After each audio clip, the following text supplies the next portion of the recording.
Hey, what's up guys? Welcome back to the fish room. My name is Travis and welcome back to another video.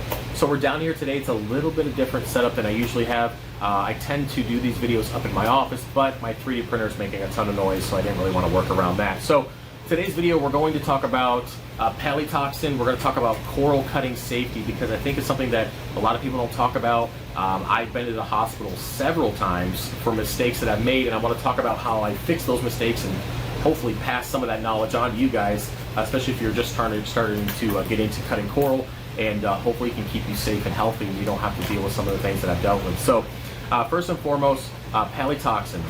If you're dealing with zoanthids, that's where you're going to be dealing with palitoxin. I'm not really sure on the ranking structure of how dangerous this toxin is compared to others. I guess I could Google it if I wanted to, but all I know is it's pretty bad, and it has really messed a lot of people up over the years. I know there's horror stories out there about people boiling rocks with zoas and killing their whole families. I don't know if that's true, but I do know that I've been to the hospital a handful of times because of it, and I've dealt with a lot of recent incidents dealing with zoas here in the Frag tank that have kept me up all night and ruined a couple days, and definitely put a scare in me. So I want to talk about kind of what I use, some of the things that I've dealt with, and hopefully again keep you safe so you don't have to do it. So first and foremost, cutting coral is something that a lot of people like to do to make extra money, especially with the way the world's going. If you can grow some zoas in your tank and you can cut them, you're going to make some extra money, right? So with that, a lot of new people who are just getting into the coral industry are dealing with zoanthas. So it's important, okay? It's important that you have some kind of equipment. So what I have here first and foremost is a mask. This is like a painter's mask kit. It comes with a couple different filters. You can change out the pre-filter. It came with like 10 or 20 extra pre-filters. And what this does, it's going to go over your head. It's going to protect you from breathing in any kind of dust particles, especially if you're using a bandsaw like I have here in the fish room. And a lot of that stuff gets kicked up into the air. If you're cutting zoa rocks, it's kind of what's floating around. And this will keep you from breathing that stuff in. Now, how perfect is it? Well, it's definitely better than just breathing through a shirt like I've done before, or breathing in some floppy little mask. This is not the most expensive thing. I'll put some links in the description, but it's better than nothing, right? And since I've been using this, I haven't had any lung issues dealing with palitoxin. Now, so I definitely recommend you use something like this. Now, when it comes to the next thing, zoas like to, if you piss them off, they like to squirt water out at you. They just do. Or while you're cutting them, they're squirting stuff around. So having a pair of goggles, especially one with like a little lip, a suction lip there, that kind of surrounds your eyes and kind of sticks to your head so nothing kind of creeps up underneath. Again, very important. It's going to keep that stuff out of your eyes. The last thing you want is palitoxin getting into your eyeballs or even cuts, right? So gloves, mask, and then the next thing, which I have a couple different versions of, are these latex gloves. Now, these ones are the shorter ones. Okay, they just kind of come up to the wrist. They're your standard like tattoo artist kind of gloves, nothing too crazy. I think they're 6 mil, yep. And these are great for just kind of cutting coral and moving them around, touching things. It's good. The only downside is if you're reaching into the tank, say you got some zoas here, you're reaching into the tank, and water kind of fills up the glove, you can put palitoxin into your gloves and still get sick. And that's kind of what happened to me recently, and we'll talk about that here in a second. So the only thing that I would recommend is if you're going to buy gloves, if you're going to be sticking your hand in the tank past the depth or the length of the glove, get longer gloves. That's pretty much the only thing I would recommend that you change. But besides that, that's the 3 things that I do minimum. Given how dangerous palitoxin has been with me, I think a hazmat suit is probably the next upgrade for me. But outside of that, a couple things that you can do in addition to this is wear long sleeves, wear like a turtleneck or something to protect your neck. Especially if you have like any cuts, if you're like doing jiu-jitsu or something and you got like cuts and bruises and all sorts of stuff. Having long sleeves will be nice, especially if you're getting like stuff squirting up from the saw or by the neck, and it's just good to protect you that way. Also, if you're cutting, say I'm down here cutting all day and I get like particles all over my shirt, I'm going to go up and change that shirt before I do anything else throughout the house, because I don't want to be spreading that stuff around and getting, the kids touching it or anything like that. So keep that in mind.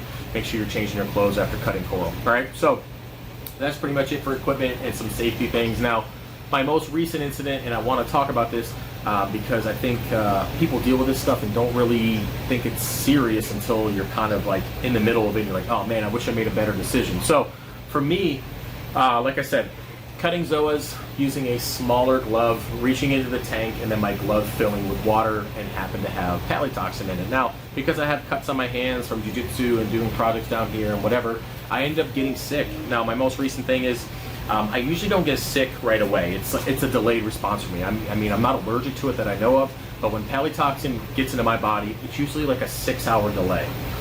So I'll be fine. I'll be cutting coral at 2 p.m. and I'll be fine. Everything's good. I'll go to training, come back. 9 o'clock rolls around. I'm like, man, I'm starting to get a fever. Like I'm getting a headache. My heart's pounding. Now, one thing that I have is like this little Fitbit watch, and it has like your resting heart rate on there. And I'm sitting there on the couch, and I'm like, why is my resting heart rate at 96? Usually it's at 45, relatively healthy, even though I'm like 20 pounds heavier than that probably should be, at least for fighting purposes. And I'm like, why is my heart rate at 96? This is not good. And I'm starting to get a headache, and I'm starting to feel like a little bit of chills. I'm like, okay, we're going to be dealing with this tonight. It's not the flu, it's nothing like that, because it just kind of snuck up on me about 6 hours later. And then within a couple hours after that, I'm on the couch with a heating pad, wrapped in a blanket, fighting a fever. And you know, the chills and everything that are associated with the fever seem to be much stronger for me when I'm dealing with palytoxin. So basically, long story short, fighting a fever for about 7 hours in the middle of the night, resting heart rate just under 100, and kind of fighting through the palytoxin as my body removes it from my system. And yeah, so that's kind of the average situation that I have with palytoxin. It's extremely painful, full body aches, basically feels like you got hit by a truck while you're sweating to death, essentially. So that's my personal experience with palytoxin, if it doesn't get into my lungs. Now, in the past, it's gotten into my lungs, hence the reason why I had gotten this, and I end up in the ER. I end up in the VA. It's just the way it is. I've been there. They know me as the coral guy. I've been there so many times. I've either put a drill bit through my hand, I've either gotten some kind of staph infection from the tank, or I got palytoxin. They just know me, and it's usually at like 1 o'clock in the morning. I'm like, all right, well, I guess I should go to the hospital now. So that tends to be my my experience with palytoxin. So I guess to wrap the video up, if you're going to be cutting coral, regardless of the coral, you need to have some PPE. You just do. Let's not pretend we're tough and think we can just deal with palytoxin and play with all these zoas and think everything's going to be fine. Let's not do that. Just get the PPE, take care of yourself, change your clothes before you're playing with your kids, wear long sleeves, make sure you're covered up, and if you start feeling ill a few hours after, just monitor that stuff. I do recommend that you go to the hospital if you're not familiar with it. Like for me, I've dealt with it so many times, like I know it's palytoxin at this point. Like I know that's what I'm dealing with.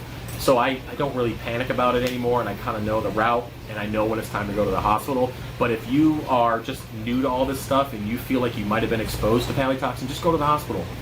Dial 911. Like, don't play with that, because it's better to be kind of, well, I guess you could say over dramatic about the situation than to sit there and just kind of say, oh, it's nothing, and then have problems with that. So not trying to scare anybody, not trying to discourage people from getting into the hobby and selling coral and doing all this stuff. I just want you to be aware of the risks that are associated with it, because even though we're not driving dirt bikes off cliffs or skydiving for a hobby, this stuff still has its own dangers. Like, tank water is dirty. Staph infections are real. Staph infections will mess up your life.